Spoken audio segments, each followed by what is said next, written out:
الذي أرسله بالحق بشيرا ونذيرا وداعيا إلى الله بإذنه وسراجا منيرا فقد قال الله تعالى في كلامه المجيد وفيه الفرقان الحميد أعوذ بالله من الشيطان الرجيم بسم الله الرحمن الرحيم يا أيها الذين آمنوا ادخلوا في السلم كافة ولا تتبعوا خطوات الشيطان إنه لكم عدو مبين أكبر درود إبراهيم قل اللهم صل على محمد وعلى آل محمد كما صليت على إبراهيم وعلى آل إبراهيم إنك حميد مجيد اللهم بارك على محمد وعلى آل محمد كما باركت على إبراهيم وعلى آل إبراهيم إنك حميد مجيد সমস্ত প্রশংসা আল্লাহ রাব্বুল আলামিনের জন্য, যে মহান আল্লাহ আজকে আমাদেরকে ঐতিহ্যবাহী মাদ্রাসা তুলট সেই মাদ্রাসার বাৎসরিক জলসায় উপস্থিত হওয়ার আল্লাহ আমাদের তৌফিক দান করেছেন। সেই জন্য মহান আল্লাহ পাকের দরবারে হৃদয়ের সবটুকু আবেগ, শ্রদ্ধা, ভালোবাসা জড়িয়ে শুকরিয়া আদায় করি আলহামদুলিল্লাহ। আমাদের প্রিয় নবী আহমদ মুস্তফা মুহাম্মদ মুস্তফা সাল্লাল্লাহু আলাইহি ওয়াসাল্লামের শানে লাখো লাখো দরুদ ও সালাম বর্ষিত হোক। জোরে বলুন আল্লাহুম্মা আমিন। মাননীয় আজকে জলসার পরিচালক, সভাপতি, আমন্ত্রিত ওলামায়ে কেরাম, সমবেত এলাকাবাসী, মা, জাতি, ধর্ম, দলমত নির্বিশেষে যারা এসেছেন, আমার ক্লান্ত কণ্ঠে আপনার সালাম জানাই, আসসালামু আলাইকুম। বরাবর আমি জলসায় আসি, এখানে আমার একটা ভালোবাসা, একটা নাড়ির টান, মনের মতো আপনারাও আমাকে ভালোবাসেন। কিন্তু আজকে এই জলসায় আমি আসতে এমনি 11টায় আমরা উঠি, 11:15, সেখানে আমার লেট হয়েছে আধা ঘন্টা। এই আধা ঘন্টা লেটের জন্য আমার মনটা খারাপ করছিল, কারণ গাড়ি ঘোড়া কখন কি হয়, মানুষ কি হয় এটা কেউ বলে না।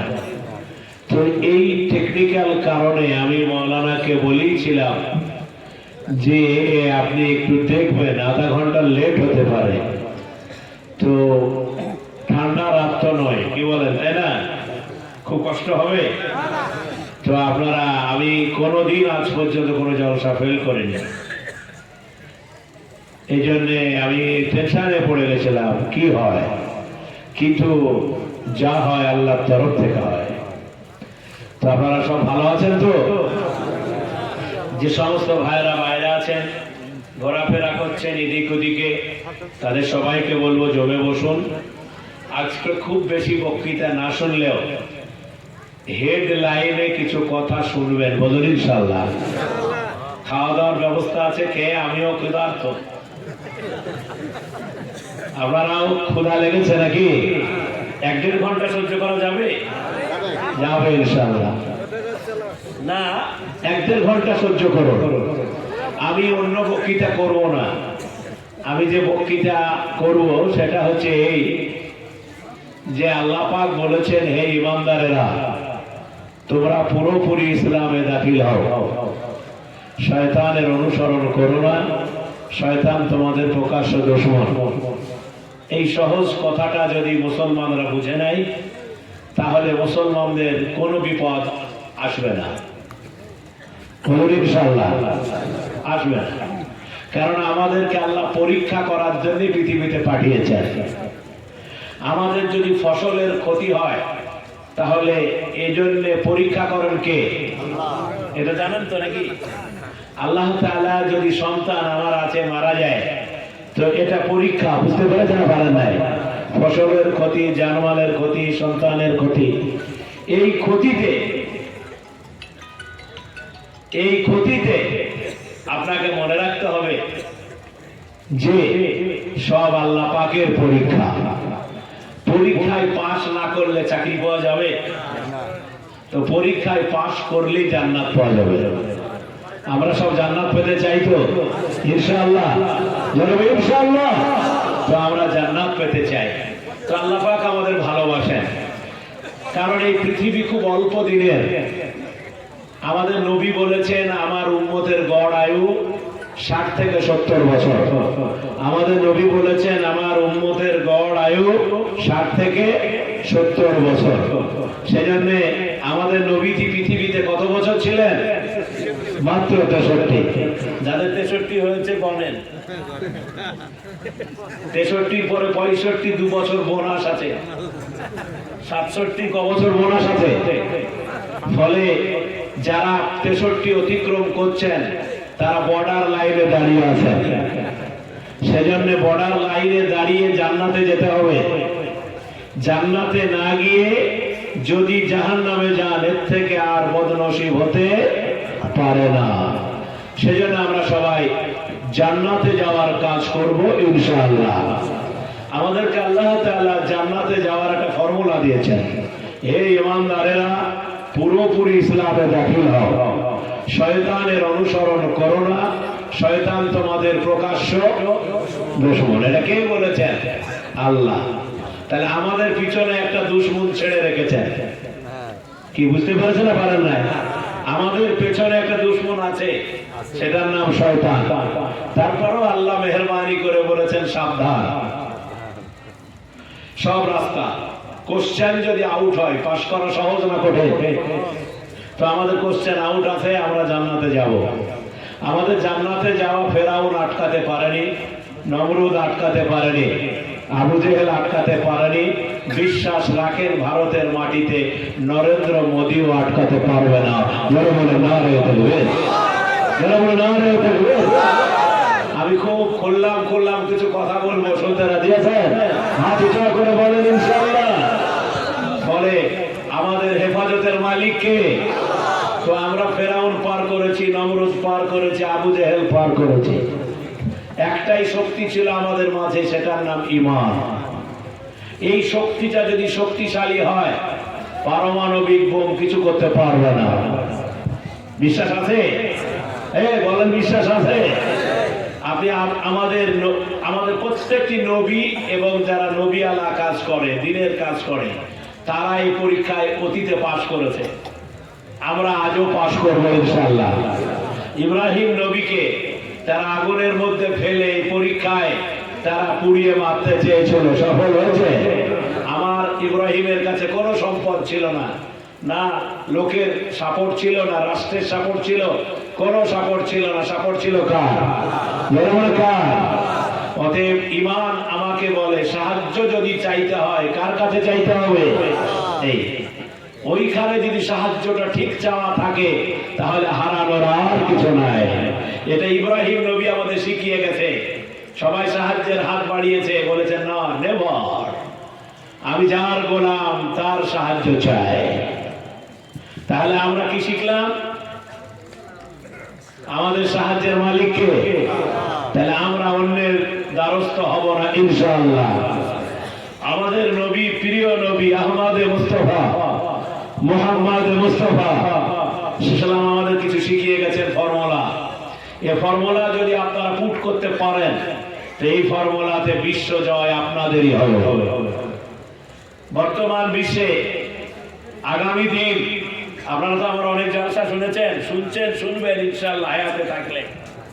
আমি এইটুকু আপনাদের বলে যাচ্ছি, আগেও বলেছি, আমাদের ক্ষতি করার জন্য দুনিয়া পাগল হলেও আমাদের ভালো করার জন্য আল্লাহ পাগল আছে।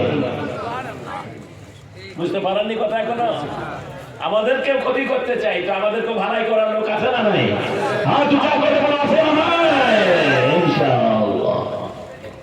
ফলে হতাশার কিছু নাই। এই পৃথিবীতে আল্লাহ একটা খেলা খেলে। খেলাটা কি জানেন? খেলা হচ্ছে কে আমার পক্ষে আছে আর আমার কে বিপক্ষে আছে। দুটা দল, একটা হিজবুল্লাহ আর একটা হিজবুল শয়তান। শুনেছেন না শোনেন নাই? আমরা কোন দলে? হিজবুল্লাহ, আল্লাহর দলে। তো আল্লাহর দলে থাকতে গেলে আল্লাহ পাক পরীক্ষা করে। পরীক্ষায় যদি পাশ করতে পারেন তো এত সম্পদ আল্লাহ আপনাকে দিবে যে আপনি শুকরিয়া আদায় করে শেষ করতে পারবেন না। ধৈর্য ধরতে হবে। আমাদের কোরআন শরীফে ধৈর্যের আয়াত আছে 17টা। ইন্নাল্লাহা মা'আস সাবিরিন। আল্লাহ বলছেন যারা ধৈর্য ধরে তাদের সাথে আমি থাকি। কে থাকে? ধৈর্য ধরে দেখেন, শুধু লাভ পাবেন। আমরা নরেন্দ্র মোদীজিকে বলেছিলাম, আপনাকে চ্যালেঞ্জ করলাম, ভোট আসলেই শুধু ওই নাগরিকত্ব আইনের ঝুনঝুনি বাজার, আপনাকে বাজানোর অর্ডার দিয়ে দিলাম, দেখি আপনার ক্ষমতা কত। বুঝতে পারছেন না? পারেন নাই? ফলে আমি আজকে আল্লাহর শুকরিয়া আদায় করছি। জালসা আজকে না আসা হলে তো আপনার গান্ধী, এই ভালোবাসা আপনাদের, এই ভালোবাসা। রবীন্দ্রনাথ ঠাকুর বলেছেন ভালোবাসা মানে হচ্ছে শুধু কাটা, ওতে কিছু নাই। দেখবেন হযরত ইসমাইলের কাছে আপনি কি শিখলেন? ইসমাইলকে ওর আব্বা বলছে যে আল্লাহ পাক তোকে জবাই করতে বলেছে, কুরবানি করতে। তো ছেলে কোনো উল্টাপাল্টা বলেছে? ছেলে শুধু তার বাপকে বলে, আব্বা আল্লাহর হুকুম, দুনিয়াতে এত ছেলে আছে, আমাকেই পছন্দ করেছে, তো ইনশাআল্লাহ মিনাস সাবিরিন। আল্লাহর তরফ থেকে আব্বা গো আমাকে ধৈর্যশীলদের মধ্যে পাবেন, আপনি আপনার কাজ করেন। আল্লাহ বলে ছেলে আমাকে হারিয়ে দিল। বুঝতে পারেন না? ফেরেশতারা বলে যা তাড়াতাড়ি দুম্বা নিয়ে যা। আল্লাহকে যদি খুশি করতে পারেন এর থেকে মজার জিনিস আর কিছু হতে। ছেলে দাঁড়িয়ে আছে, ইব্রাহিম নবী মনে করছে কুরবানি হয়ে গেছে, দেখে বেটা দাঁড়িয়ে, চিন্তা করলো বোধহয় আমার কুরবানি কবুল হয়নি। ধৈর্য এমন একটা গুণ, যেই গুণ থাকলে আপনি সব জায়গায় জিতবেন। মুসলমানদেরকে আল্লাহ ধৈর্যের শিক্ষা দিয়েছেন। আমাদের নবী তার একটা ধৈর্যের কথা আপনাকে বলি। আমরা মুসলমানরা ধৈর্যটাই নাই। স্বামী স্ত্রী মাঠ থেকে এসেছে, বোর খেতে খাবারে দেরি হয়েছে, ইতনা মুখ খারাপ করে গাল দিল, 40 দিনের ওর তাবলীগের কাজ শেষ। আপনারা বউকে গালটাল দেন না নাকি? সবাই নেই যুবক, তুমি বিয়ে করেছো, বউ আছে। ফলে মনে রাখবেন যে স্বামী স্ত্রীর সম্পর্কটা আপনি সামান্য কারণে গন্ডগোল করেন না। ছেলে মেয়ে, একটি ছেলে মাঠে গেছে বা পড়তে গেছে, বাপের মাথা খারাপ হয়ে গেছে, বাপ উল্টা পাল্টা বলে, দেখে শুনে কথা বলবেন, বলবেন ইনশাআল্লাহ, ভেবে চিন্তে বলবেন, লাভ হবে। অতএব আমাদের নবী আমাদেরকে একটা শিক্ষা শিখিয়েছেন ধৈর্যের। একটা শিক্ষা আপনাকে বলবো, বলে আমি অন্যদিকে টান নেব। সেটা কি? জীবনে কাজে লাগবে এটা, ধৈর্য। আমাদের নবী মুহাম্মদ সাল্লাল্লাহু, তো তাকে কাফেরেরা ইতনা মার মেরেছে। ও কাফেরদের টার্গেট কি জানেন? যে মারবো, সারা জব্দ হয়ে যাবে। পৃথিবীতে বাতিলের টার্গেট শুধু ভয় দেখে নেয়, ভয় দেখাবো, ও আর আল্লাহ বিল্লাহ কিছু করবে না। দেখবেন কিছু মাস্টার আছে পাড়ার লোককে ভয় দেখায় যাতে আমার খুব ভয় করে, এটা কোনো কথা নাই। ফলে আমাদেরকে ভয় দেখায় আবু জেহেল, আবু লাহাব, আবু সুফিয়ান, আমাদের নরেন্দ্র মোদী, বাইডেন, নেতানিয়াহু, দুনিয়ার সব লোকেরা ভয় দেখায়। ওরা জানে না যে আমরা কাউকে ভয় করি না একমাত্র আল্লাহকে ছাড়া। ওরা আবার জানে না, সেজন্য আমরা ভয় করবো কাকে? ভয় করবো কাকে? আপনি মনে রাখবেন আমাদের নবীজি কাউকে ভয় করতেন না। তিনি তাইফে গেলেন ইসলামের দাওয়াত দিতে। মনে রাখবেন ইসলামের দাওয়াত এবার পার্লামেন্টে দেওয়া শুরু হয়েছে।